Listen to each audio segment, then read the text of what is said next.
Hey guys, welcome back to The Vanishing Triangle. This is case file 2. Today I'm going to be covering a woman called Eva Brennan. Thanks for listening to my first upload. I was trying a different style, kind of a bit more quieter, a little less spunky, just in case anybody wants to listen to this while they're chilling out in bed. And you know, it's nice to be able to chill out in bed to something that you can kind of nod off to, you know. So that was kind of my goal with the first recording. So we'll just go back to the basics with this one and we'll see how we get on. So this is really basically about missing people. It's covering the vanishing triangle. It's going to cover other people as well and other disappearances further into the future. Right now we're focusing on missing women. We won't be covering children right now, and after missing women then we will be covering missing men. So thanks for tuning in and thanks for listening. Thanks for sticking with me all these years. I know it's been taking me a while to get to this point of wanting to actually talk about something that mattered to me on a big platform. So I hope you enjoyed the introduction video, and give this a thumbs up if you're enjoying this so far. So we will dive into this, and you'll see that this is recorded. I try stop as much as possible to give as much information as I can to you guys. And if there's anything that you don't understand or you don't know, just pop a comment below, ask a question, I'll let you know whatever you need to know. But hopefully these videos will cover everything in the most depth of detail, that like there will not be any questions left unanswered apart from where did these people actually go and what happened to them. So in my first podcast I covered a woman called MCCARICK, and you can go back and you can check that out. You can also check out other videos. I've interviewed a few rappers, and I have a few of my own videos online as well. So yeah, I appreciate your subs, I appreciate your likes, I appreciate your shares. Sharing is caring, as Barney once said. I don't know if you know who Barney is, let me know, thumbs up to this video, and we'll start from here then. So I hope my audio is okay for you guys. This is another setting that I'm using. I'm getting to know this microphone. I got it off someone who meant a lot to me, so I have to say thanks for that, because if I didn't have this I wouldn't be able to do this, and this is something that means a lot to me.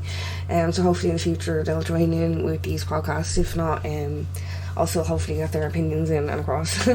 So case file 2 is literally 12 weeks after Annie McCarrick went missing. Okay, and this was a lady called Eva Brennan. She was 39 years old. She was 5'7" and about a centimetre tall. She was very slim. She had short mid brown hair and blue eyes. And Eva went missing on the 25th of July in 1993, 12 weeks after Annie McCarrick went missing. And this was in RATHGAR. So as you know, Annie McCarrick went missing in County Wicklow, and Eva is after vanishing in RATHGAR. She was a child of Davy and EILEEN Brennan, and she was the third oldest of 4 brothers and 3 sisters, and she was 40 years of age when she vanished. But sources say that she actually looked younger for her age. So even though she was 39 going on 40, sources including family and friends said that she actually looked younger for her age. So I'm assuming that she probably looked around early 30s. So on the 25th of July 1993, Eva was last seen arriving at her parents' house at about 2:30 during the day, and she left in a huff when she saw a lamb roasting in the oven. So her mood wasn't great after seeing that. We're not sure as to why she was so upset about the lamb in the oven. Nobody has ever asked any of her family members or anything about why she'd be so upset about that. So that's something that we don't have an answer to, unfortunately, which is kind of interesting to think about. Like maybe she was vegan or a vegetarian, or she didn't like to eat animals. Like there's always a reason for everything, I suppose. So when she was last seen leaving her parents' house, she's wearing a pink tracksuit and leggings. Now I'm not sure how that works, because if you're wearing a pink tracksuit, the bottoms are pink, the top is pink, but she was wearing leggings with the pink tracksuit. So maybe it was just a pair of leggings and a pink tracksuit hoodie top. I'm not sure. I've looked into more details there, and it's not really being specific. So all we have is a pink tracksuit and leggings. She was wearing a pair of white runners. She had a man's wristwatch on. It was a man's wristwatch with a brown strap, and she was also wearing a red leather handbag, and it had a front flap on it.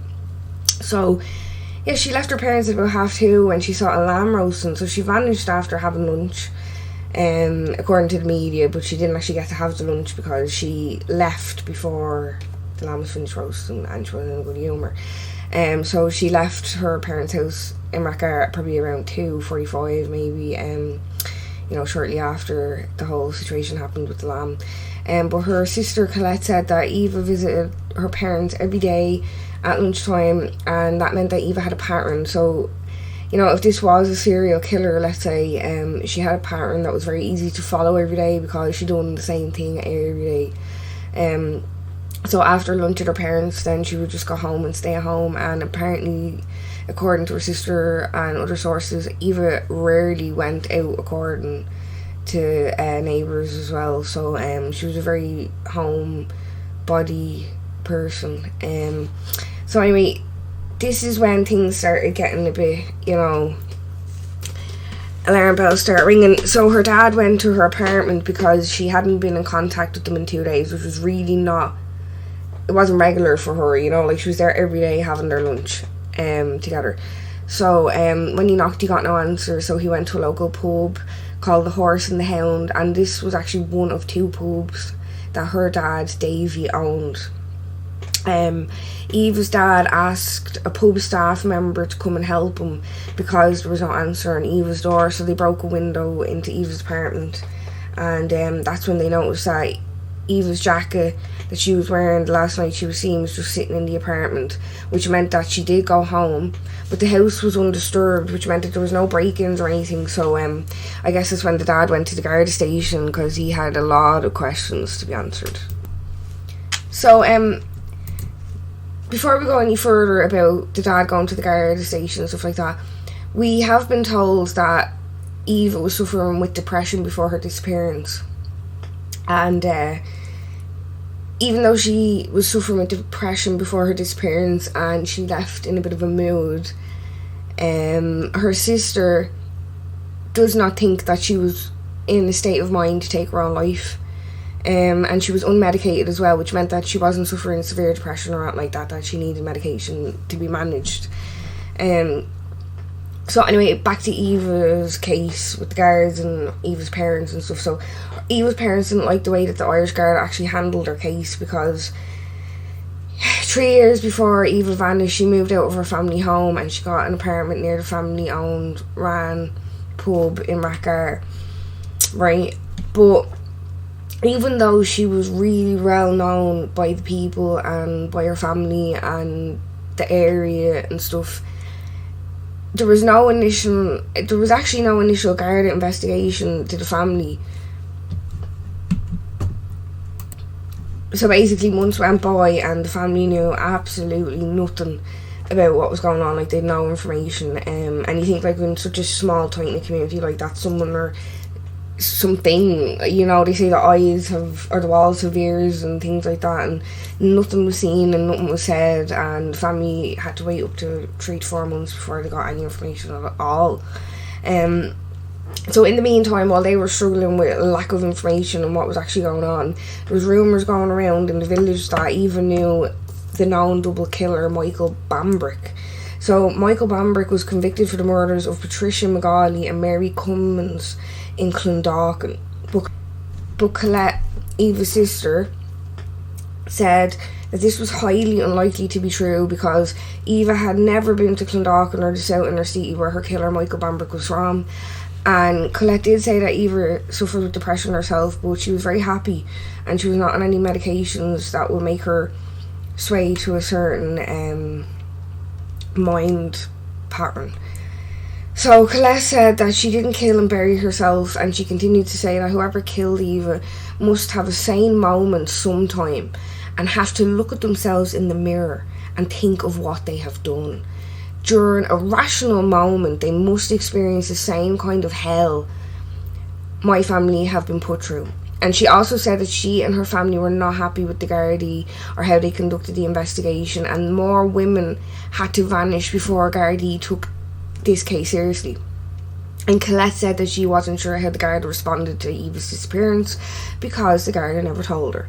So she went on to say that Eva had a family who loved her very much and that they missed her terrible to that day. And the family had gotten on with life, but said that it was a pity that they didn't have her around to share their lives with. Eva's dad died after a long battle with stomach cancer in February the 28th, 2001, and he was 81 years of age. At the time of all this information and interviews, Eva's mother was actually still alive, but she's since passed away.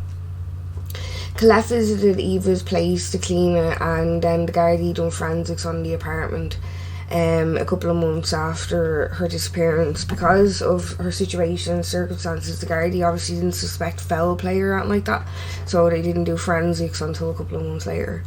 Colette, Eva's sister, sadly passed away in 2014 with no answers as to what actually happened to her sister. The 20-year anniversary on the 19th of July 2013 actually brought about an appeal for more information. If anybody knew anything, they were asked to contact their local Garda station with any information surrounding this case or any other cases to do with the missing people in the Vanishing Triangle. Over 9,000 people are reported missing in Ireland every year, and many cases are not publicised due to a variety of reasons. So maybe the family wants to keep it private, or the Gardaí need to keep it private if there's an investigation ongoing, or, you know, you can use your imagination. I'm sure there's absolutely so many reasons why people wouldn't want to publicise missing people. As it stands now, there's 823 missing person cases open. And the oldest missing person case remains and dates back to 1951. And the public and Eva's family believe Eva was killed and buried somewhere. So in 2010, the Garda upgraded the missing persons case to a murder investigation. Right, now this is where it gets good. There was a retired detective, Sergeant Alan Bailey, and he spoke a few days after this case was updated to a murder investigation, and he said that Annie McCarrick, Fiona Pender, Fiona Sinnott, Ciara Breen and several other women should be upgraded to murder investigations, because after background checks and other findings on these women, they had absolutely no reason to leave their homes. Like, you know, if you're in an abusive relationship or you're running away from something, like, there was no indication of anything like that going on, so they had no reason to leave their houses when they did. He continued to say that there was a sinister development and that they had left the home in a sinister manner and it should be treated as one by Gardaí. So since this now, there has been no record anywhere in Northern Ireland or England of these women resurfacing after the last day that they were seen. There's many other theories surrounding what happened to Eva Brennan and Annie McCarrick and the women that we will cover. So in this case, we will cover these theories, and the public theory was basically what I just said there: a serial killer after women, perpetrating them, following them, stalking them, you know, doing whatever they do best, I suppose, and the result is missing people. Okay, now there's other theories like cult sacrifice, and as you know, we do have proof of certain cult activities in certain areas around the place, which could link to these missing women also. There's also organ trafficking, because all of these women seemed in very good health and they had many years left to live. You know, they had similar lifestyles and some of them lived alone, and we don't know actually if Annie or Eve had pets or secret lovers, but for all the information that we've gathered, we do know that they were pretty plain women and they done an everyday thing, you know. After 7 years of being missing, civil law actually declares a person legally dead. So after 7 years, when a person is declared legally dead, it is up to the Gardaí then whether they want to like update the missing persons case to a murder investigation or anything else.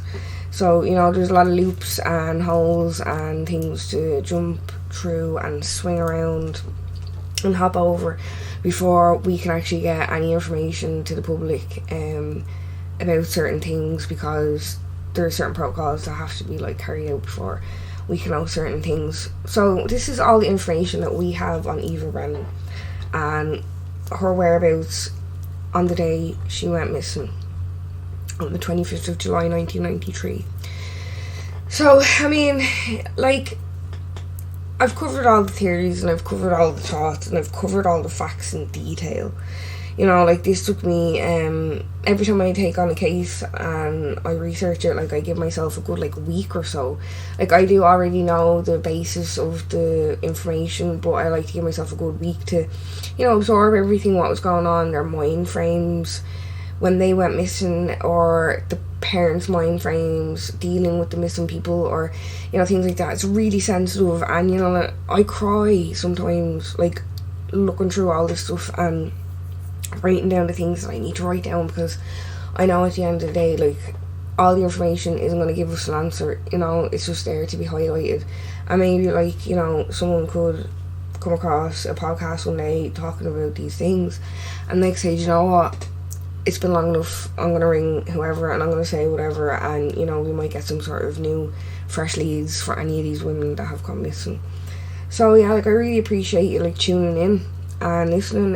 This one was short and sweet, because the next one's going to be more deeper. I'm going to have fun with the next one. So, the next one is the first half of Tina Satchel, and then after that we will be jumping to Jojo Dullard, and then we will be doing the second half of Tina Satchel's case. So yeah, like, stick with me, keep updated, like and share this video if you think it has any informative value whatsoever, because I mean, after all these years of just like waffling about so many things in the world that probably didn't matter and probably did matter, I think this is just something that needs to be talked about, has to be highlighted. And I know, like, I have a platform and all my like peeps are into supernatural and alien abduction and, you know, missing people and the unknown and mysterious and stuff, so I thought this was like a good way of starting off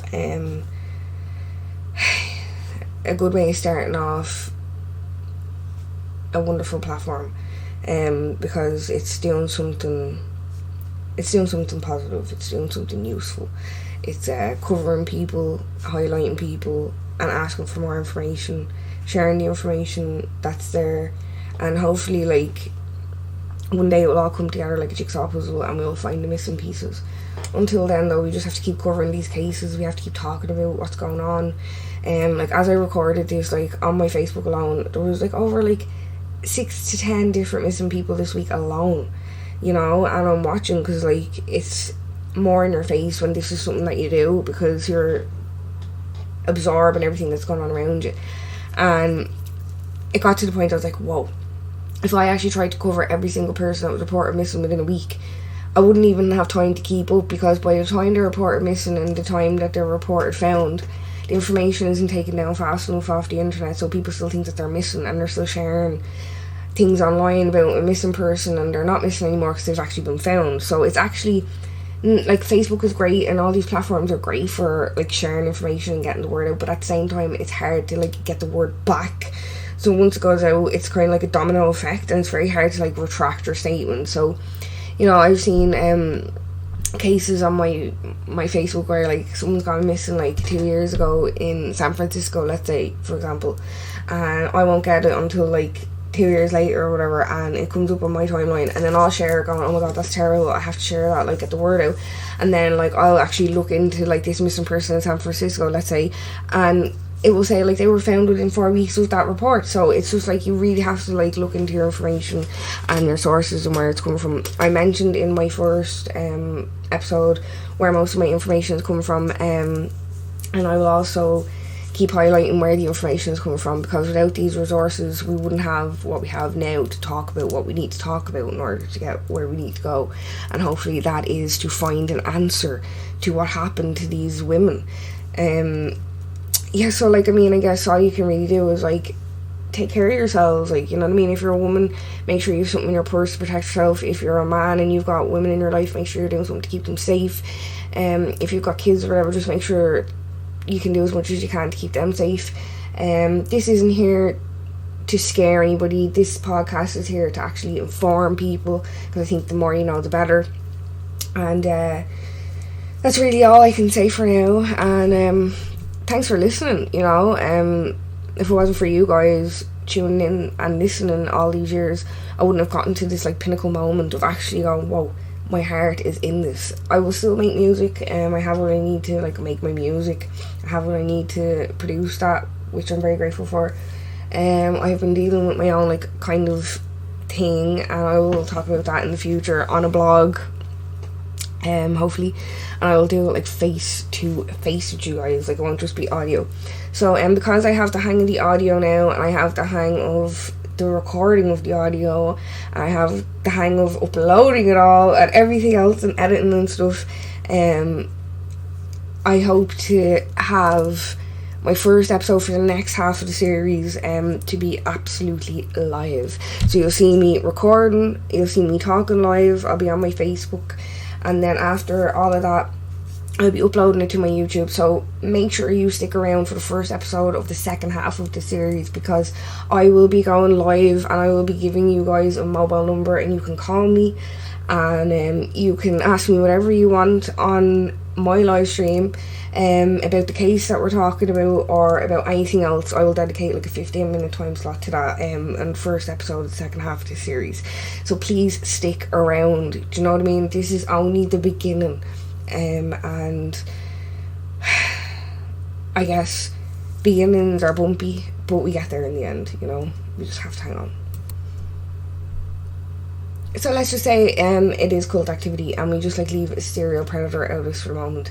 Why would a cult look for a certain amount of women and do I can't even get into it, do certain things with them? Do you know what I mean? Because like I'm not mad into like my cult history or my cult culture, so if anybody has any information out there, like pop it below, let us know what is going on in these cult mentalities. Do you know what I'm saying? Is there any specific prophecy or something that you can think of or know of, have heard of, about a certain amount of missing women, or a certain amount of women go missing in a certain period of time for a particular prophecy or anything? So like if you've heard that like that, or you've researched something like that, let us know, because we are in Ireland over here, you know what I mean? This place is rampant with magic and mystery and God knows, and it's so much fun, and I'm going to get into all that as well further down the line on the channel, so stick around for that too. So like really, yeah, that's it. Like I can't get into any more, I can't really say anymore. It'd be nice to have someone with me to kind of converse through these things and theories and stuff, but you know, as it stands, I'm here on my own, which is fun for now, but we'll get there in the end and hopefully have a team eventually. So this Halloween I will be going to some spooky places and talking about some spooky history and recording some spooky things, so stick around for that as well. And you know, just enjoy yourselves out there. I know the podcasting community and the radio community and the television community is booming because of the pandemic. So in one way it was terrible, but in one way it was a positive. So I guess we gotta take the positives and the negatives and put them all together and be thankful that we're all still here, we're all still well, and we're all still being productive, doing what we gotta do, taking care of our kids, taking care of our families, just being overall happy hippie motherfuckers. So that's really it. Thanks for sticking around, thanks for listening.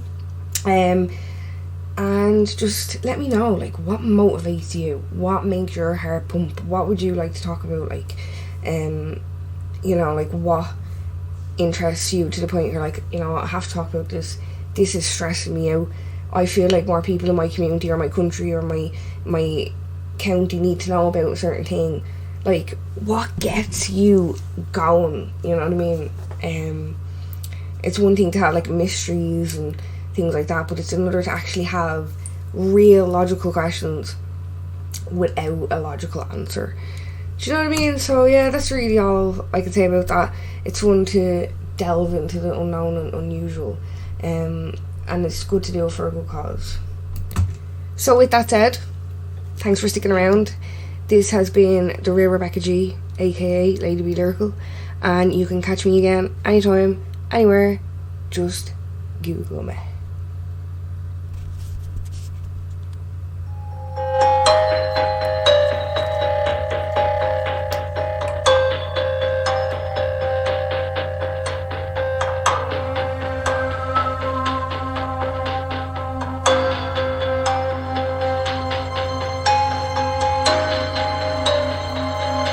The truth is out there somewhere.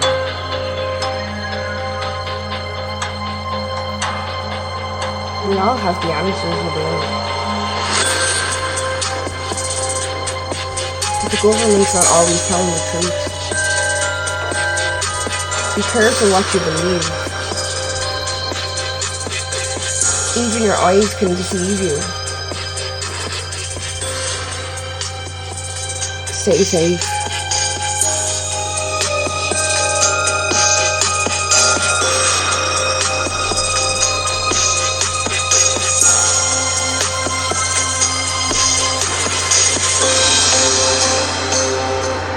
These questions remain